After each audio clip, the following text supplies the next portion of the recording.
Good evening. You know, a few years ago on Halloween evening, I thought it would be fun to turn on the TV and watch a scary movie.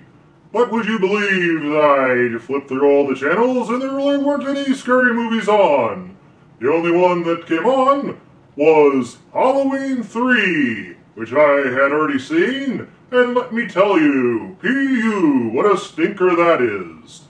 So instead I ended up turning on one of my favorite networks, the History Channel, and they had a whole bunch of fascinating stories about Halloween and things related to Halloween.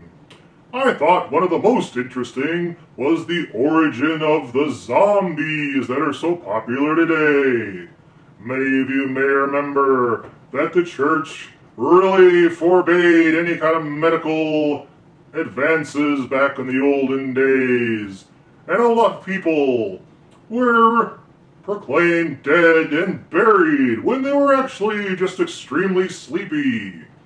And so, quite often, those people that had been buried alive were able to dig their way out of the grave, and they would come to the surface somewhat disoriented, dirty and disheveled, and they'd shuffle about. People in the town would see them and recognize them and think they were the walking dead, or the living dead, or the undead, something like that. What we would call a zombie.